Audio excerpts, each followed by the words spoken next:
teisės aktai numato, kad pirmą kartą skelbiant aukcioną dedama nekilnojamo turto nurodoma ta vertė. Sekančius aukcionus organizuojant gali būti nemažiau mažinama kaip 10%. 10 ir jau ten jeigu visai nieko nelieka, tada jau gali būti ir 30 mažinama, jeigu, bet... Tai man tiesiog sakau iškilo tas, kad tokie patys pastatai 1,50 tūkstančių, o kitas, bet gerai, jūs sakote, tai nieko neturi bendro, nes prieš 2 metus ir tas katilas buvo statytas ir tie atnaujintos tos klasės. Tai aš nežinau, ar jūs galėsite atsakyti į šį klausimą, nes man tiesiog gavosi toks ir gerbiamas Mašalaitis, dabar išėjo, bet žinojau, kad tą darželį jau ir buvo perskaitas prieš metus laiko, kad tas darželis nesurenka ten tų vaikų ir panašiai. Ir iš verslo pusės tai atrodo, kam investuoti į pastatą, kuris realiai jau ir tai žinojau, jau tuos keletą metų, kad nesurenka tų vaikų ir buvo grasinimai, kad jeigu nesurinksit, uždarysim ir panašiai, bet vis tiek investuota, atnaujintos tos klasės.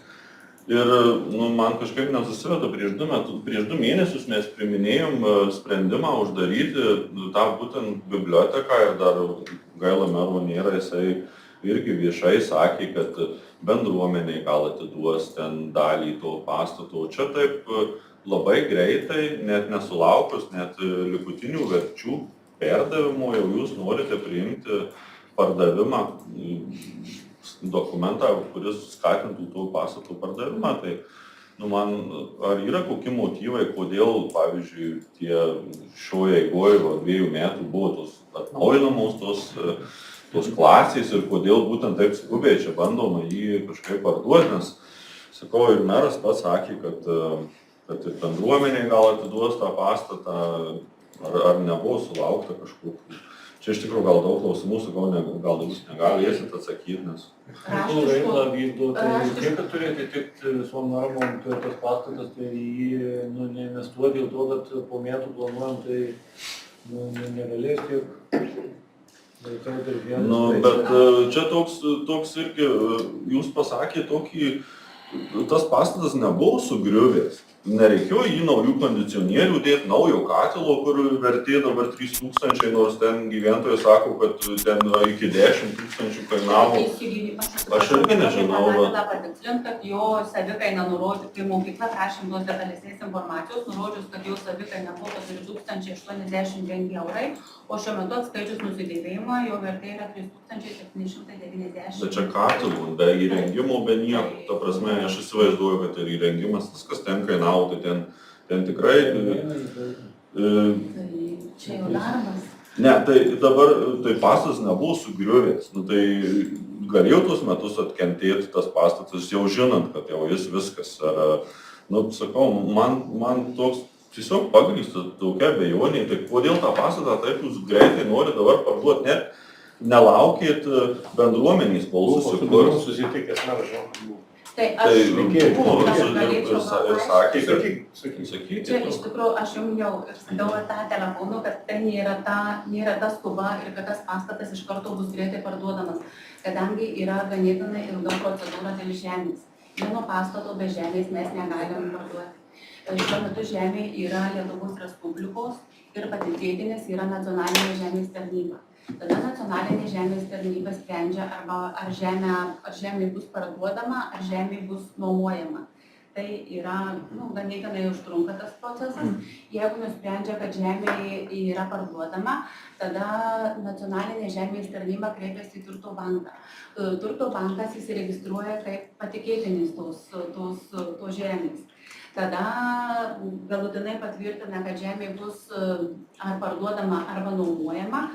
Tada tai čia ganėtinai užtrunka, iki pereina visas institucijas. Ir tada mes gaunam atsakymą. Jeigu žemė yra turto, mes nevertinam to laikotarpiu. Gavę atsakymą galutinį iš Turto banko, mes užsakom vertinimą arba su žeme pastato, arba be žemės, nes tai yra skirtingos. Jeigu žemė gali būti nuomojama, tai dauguma atvejų, manau, kad tai įtakoja ir pastato vertę, tą, kurią nustato rinkos vertinimas. Tai čia mes šiuo metu neužsakysim jau po to vertinimo, nes jis ir lauksim galutinių tų atsakymų kitų institucijų dėl žemės. Tai kad galėtumėm pradėtas visas procedūras, tai už tai rašom dabar. Nu, bet žinokit, aš kaip automobilį nusiperku, tai aš nepildau jau pardavimo dokumentų, galvodamas, kad jau jį gal kažkada parduosiu. Nu, jūs dabar irgi sakot, kad jūs norit, kad taryba priimtų sprendimus, bet lyg ir nesakot, kad tai yra kažkoks jau aiškus sprendimas tau pastatą parduoti. Tai jūs atliksit papildomus veiksmus, skyrius dirbs papildomą darbą, ta prasme, užuot dirbę kažką naudingo, jūs dirbsit va tą kažkokį tai darbą, užsakinėsit kažkokius tai dokumentus, tikrinsit ir panašiai.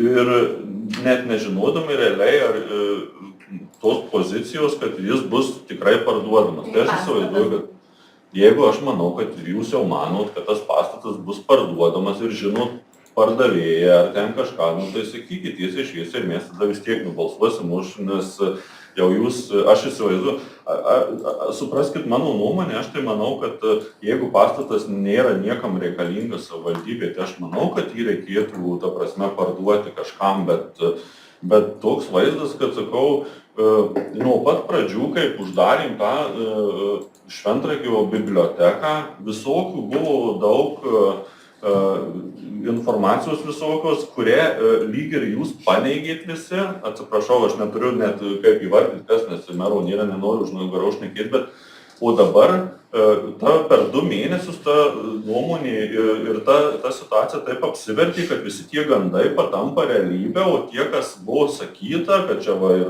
bendruomenė eis ir panašiai, jau tipo čia jau nesikreipė ir panašiai, tai sakau, nu toks sakykit tiesiai šviesiai, kas yra, mes suprasim ir aš manau, kad jį reikėtų tą pastatą parduoti, jeigu jis nebus naudojamas, bet... Jeigu kažkokios vertingos, tai viešas, kaip jį nupirktus mažus pinigus, buvo susitart, aš perku. Tai čia opcionai yra elektroniniai, yra tai, kad pastatas parduodamas bus, tai tą ir rašo, siūloma rašyti tą sąrašą, o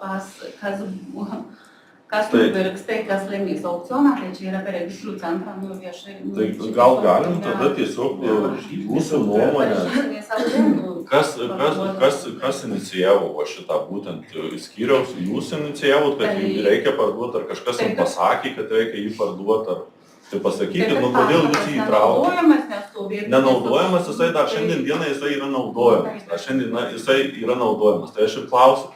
Kaip jūs nusprendėt, kad va dabar tas pastatas naudojamas dar yra, bet va dabar būtent už 2 mėnesių, kada dar nespėjus nei bendruomenį įsirengti, jūs jau įtraukėt jį kaip parduodamą. Tai ir aš ir klausim, tai negali va sėdėjot jūs, reikia šitą pastatą parduoti, nes jisai bus po gruodžių nenaudojamas. Tai kas jums pasakė, kad reikia jį parduoti įtraukti?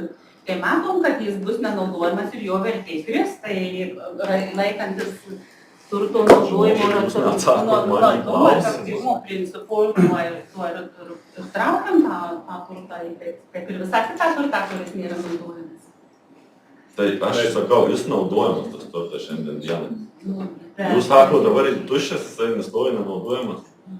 Bibliotekos nebus po naujų metų, o šiuo metu darželį jau nenaudojamas. Tai nebūtų tikslinga laikyti tą pastatą, tarkim, iki tol, kol bent bendruomeniai susiorganizuos ir paprašys mero tų patalpų, gal tada žiūrint į tai, kad bendruomenė reikalingos patalpos, kurių nėra daugiau ten, kur įsikurti, gal bus kitokie sprendimai priimami ir tada jūsų šitas darbas, kurį sunkiai dirbat ir bandot tą pastatą sutvarkyti dokumentaciją, bus jau perniek nueis, nes iš tikrųjų, ar čia dirbat jūs kryptingai, ar ne, jūs net neatsakėte į klausimą, jūs pasakėt mes, galvojam, kad tas pastatas bus nereikalingas ir parduojamas. Tai ta prasme, tai skyrius galvoju, jūs galvoju. Skyrius. Supratau.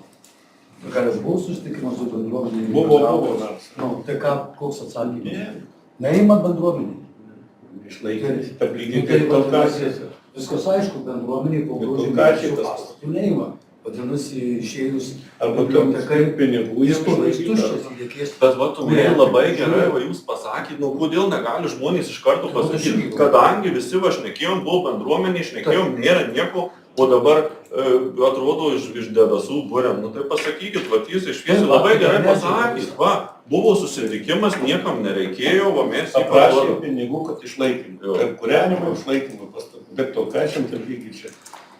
Ir čia su kiekvienu tokiu Jau klausimu. išlaikymui nepadės, nes Sakė, net savivaldybė atsisakė duoti išlaikymą. Taip, Atsisakė duoti patvariam bendruomenę išlaikyti pastatą. taip, išlaikyti. Va yra priežastis. Tai išlaikymui o šitie mokesčiam yra skiriama dalis pinigų per bendruomenių organizacijų tarybą, jau turbūt 2 metus skyrėm, bet čia arba užtenka, arba neužtenka, tai turbūt tas pastatas nėra toksai efektyvus ir labai geras, kad jį apsimokėtų išlaikyti. Tai aš ir sakau, tikrai niekas nepasipriešina ir aš asmeniškai, tai aš manau, kad parduotina naudojamą pastatą arba jo dalį tik tai naudojamą, tai aišku, savivaldybė geriau jų atsikratyti, nes už 10 metų jį vėl reikės remontuoti. Čia viskas tikrai normalu, bet kaip ateinam, atsisėdam į komitetus, ne kažkur ten nuėję į kabinetą, kažko paklausim, bet tiesiog komitetuose, kur ta informacija turėtų būti aiški, tai aš labai tikiuosi tos informacijos gauti taip, kaip jinai priklauso, jinai gauti. Ir tada nebus tokių dviprasmybių ir galvos, kas čia, kur čia kažką paslėpė ir kažką pasakė. Va, Kęstuti, ačiū. Labai viskas. Asmeniškai ten dalyvavo. Ir tikrai tada sakysiu, tikrai va, sąžiningas, gražus darbas taryboje ir visi, tai turėdami visą absoliučią informaciją galim nuspręsti, ar taip daryti, ar ne taip.